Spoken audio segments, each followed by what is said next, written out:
Shalom, shalom. We are continuing in Maseches Taanis. We are on Dav Daled Amud Beis. We are on the third line where the Gemara is going to quote from the final part of the Mishnah.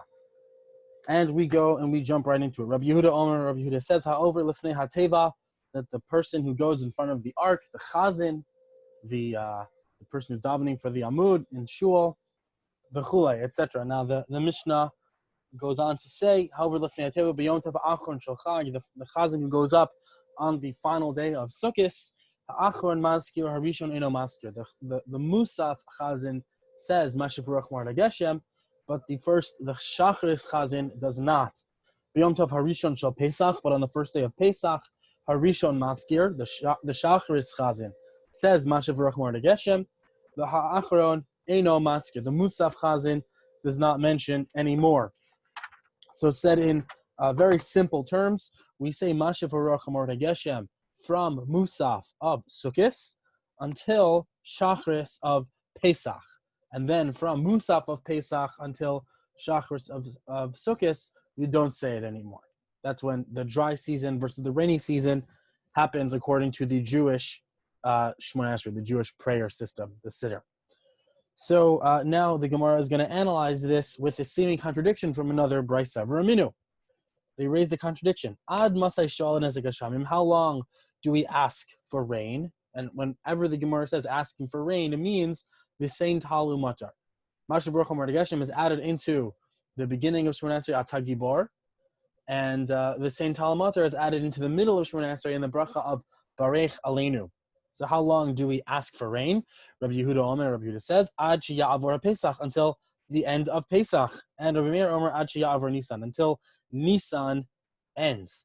So we ask for rain all the way until the end of Nisan, but according to Rabbi Yehuda, he says all the way until the end of Pesach. Now, we learned in the Mishnah that he said we stop saying Mashiv Ruach Hamor Geshem right from the first day, from Musaf of Pesach, the very first Musaf on day number 1. So what did we mean over here when he says that we only ask for rain, that we ask for rain all the way until the end of Pesach? That seems to contradict the two different things. Amar Rav Chizda explains, Lo Kasha. It's not a problem. Kan lish'ol. One is referring to asking, to sing the same Talmud Lavracha. Kan lahaskir. And one is mentioning, Mashiv Ruach Hamor Geshem. So, Mish'al, regarding asking, Sha'il va'azil, you continue saying the same Talmud Lavracha throughout Pesach, throughout all those days until the very end. Lahaskir b'Mashiv Ruach Hamor Geshem b'Yom Tov Harishon pasik. On the first day, we stop. Amar Ula, and Ula said, Had Rav Chizda, this answer of Rav Chizda, Kasha kechometz l'shinayim, it's as difficult as vinegar to teeth, uka ashan le'einayim, and to smoke to the eyes. This is a pasuk from Mishlei, and he's basically saying that Rav Chizda's explanation really is so difficult. It's like getting smoke in your eye. You're sat by a campfire and the smoke went into your face. You know how uncomfortable that is. This is such a bad answer. So what's Ula's answer instead? Uma b'makom she'eno shu'al maskir. That we have some places, right? He's explaining why it's such a bad answer. There are some places where we don't ask for rain, but we are maskir. We say Mashiv Ruach Hamor Geshem, but not of the same Talmud matar, such as on Shabbos. During Shabbos, we say the bracha of Atagibor, and in that bracha we say Mashiv Ruach Hamor Geshem, but we don't have the middle bracha of Barech Aleinu, so we would not say the same Talmud matar. So there is a place where we are maskir, but we are not shoel. So b'makom sheshol eno din sheyehi maskir, in a place where we ask for rain, where we say Barech Aleinu and the same Talmud matar, surely then we would definitely say Mashiv Ruach Hamor Geshem. No, Ella Amar Ula. So rather, Ula said a different answer. Trei Tanai Aliba to Rabbi Yehuda. That we have two Tanaim who go according to Rabbi Yehuda. And both of these Tanaim recorded Rabbi Yehuda in a different way. And that's why we have two seemingly discrepant opinions of Rabbi Yehuda. Rav Yosef says, "My ad shiavor Pesach." What did Rav Yehuda mean when he said until the end of Pesach? And so now Rav Yosef is going to try to say that really these two Rav Yehudas don't contradict. Really, they can be resolved in the following way. What did he mean by ad shiavor Pesach? Ad sheyavor shliach tzibur rishon hayored b'yom tov rishon shel Pesach. It's a bit of a convoluted way of reading it, but let's try to understand it. Ad sheyavor Pesach. What does that mean? Until the Pesach passes. It really doesn't mean until Pesach passes, but until in brackets, the first chazan of the first day of, close bracket, Pesach ends. So really, what Rabbi Yehuda meant by Pesach was just the first chazan on the first day of Pesach. That's the end. That's until that chazan is finished. Then we start saying the new form of the bracha. We stop asking for rain. We stop mentioning rain. Amar le Abaya. Abaya said to him, She'ela b'yom tov mi'ika. So who finds a place where we ask for rain on Yom Tov? It's not found. Amar le, and there is, and Rav Yosef said back, and there is a place. Shoel Meturgaman. That's where the Meturgaman, the translator, asks for rain. But when they used to read from the Torah, there used to be a translator who would interpret or read the psukim in English. So he would make the bracha and he would ask for rain during that time. That would be the she'ela of rain on Yom Tov. Is it possible that the Meturgaman would ever ask for something which the tzibur doesn't need? But rather, the clearer and better answer is like Ula, that there are two Tanoim who held like Rabbi Yehuda, and they each recorded his opinion slightly differently. Rabba said, "My Achiavar Pesach." Another attempt to resolve this contradiction. What did Rabbi Yehuda mean when he said Achiavar HaPesach? And this is a slightly more interesting reading, which kind of fits the words a little bit better.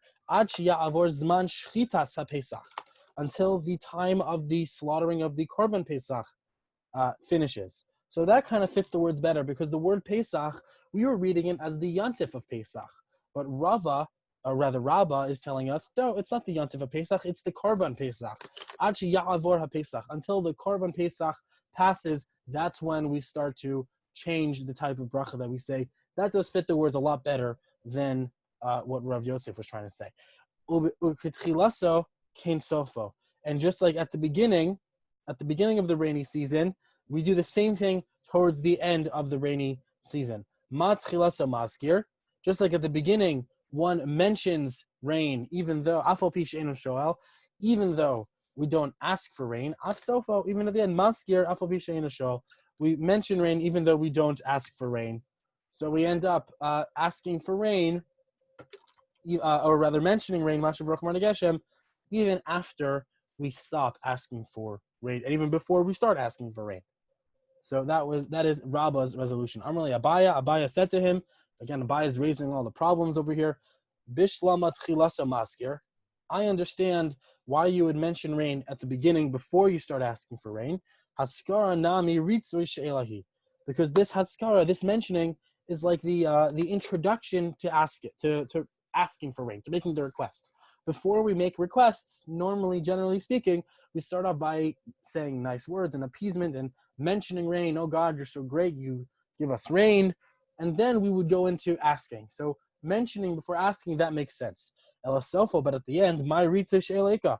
We're not asking after we stop asking to ask again. So why would we end by only mentioning rain and not asking for rain? It doesn't really make sense. Ella machvarta ke'ula. But the answer of Ula is a better answer. Again, that there are two Tanaim who understood Rabbi Yehuda's opinion slightly differently.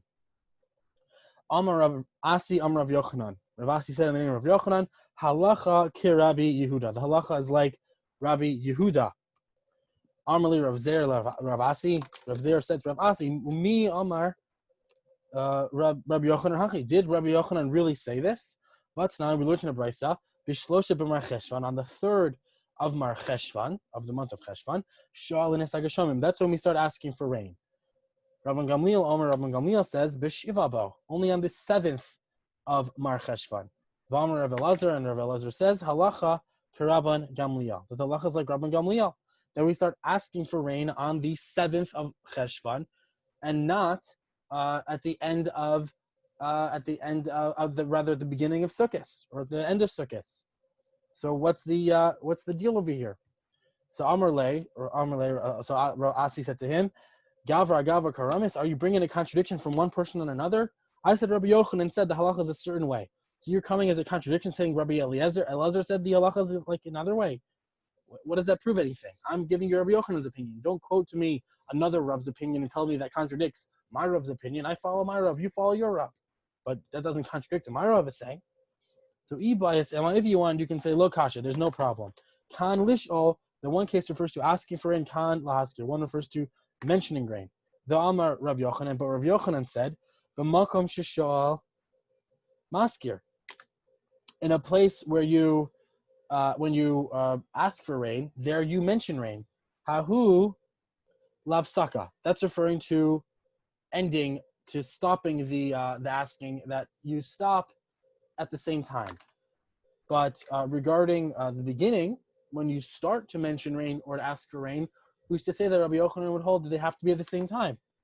So itmar, it's been said, v'ha'amar Rav Yochanan, but Rav Yochanan said, hitchil lahaskir, when one begins mentioning rain, matchil lishol, you should also begin to ask for rain. And also likewise, pasak mi lishol, when you stop asking for rain, posik milhaskir, you should stop mentioning rain. So ela lo kasha, but rather there's no problem there. Halan, that refers to us, the people in Bavel. Halahu, but that refers to them over there. Rabbi Yochanan, remember, was the big rabbi in Eretz Yisrael. What's the difference for us? The answer is the Islan Pire Bedavra. We have fruits in the field, and that's why we don't want to ask the rain. We don't want to ask for rain beyond a certain time, because at a certain point it's already damaging to the fruits, and we want to be able to collect the fruits, and that's why we stop asking at that earlier time. But Lididu, but by them in Eretz Yisrael, Nami Itzlahu Oli Regalim. They also have people who 3 times a year get up and travel to and from the Beis Hamikdash, and we don't want it to rain onto them. In fact, in the Kohen Gadol's prayer on Yom Kippur, no less, one of the things that he would daven for was that the people who traveling to and from Eretz Yisrael shouldn't have rain falling on them. So this seems to be a big problem, that they also have a big incentive to stop asking for rain earlier. So why is Eretz Yisrael and Bavel different in this regard? Answer, Kikam Rabbi Yochanan, when Rabbi Yochanan said this opinion, Zman she'ein Beis Hamikdash kayim. That's referring to a time when the Beis Hamikdash was not standing, so there were no more Olei Regalim. People were not traveling to and from the Beis Hamikdash, so it was okay, and it didn't matter if they had more rain at the tail end of the season. So Hashda da Asis Lachi, now that we've come all the way to have to resort to this explanation, we can say that both opinions really are regarding people in Eretz Yisrael, V'lo kasha, and there's no contradiction. Kan bizman shebeis hamikdash kiyem, the kan bizman she'ein beis hamikdash kiyem. One is referring to when the Beis Hamikdash is standing.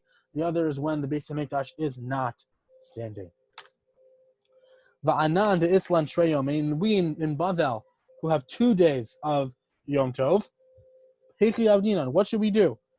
When should we stop saying these brachos in Shmona Esrei during the first day of Yantiv, the second day of Yantiv? What is it? Because in Eretz Yisrael, as we know, there's only 1 day of Chag, and then there's the Chol Hamoed, and then the last day of Chag. But in Chutz La'aretz, like us in the United States, we have 2 days, and then comes a few days of Chol Hamoed, and then the last 2 days of Yantiv. So which day is the more important day for starting/stopping Mashiach Baruch Hu Geshem and Mesein Talamatar? Amar Rav says, Maschil b'musafin.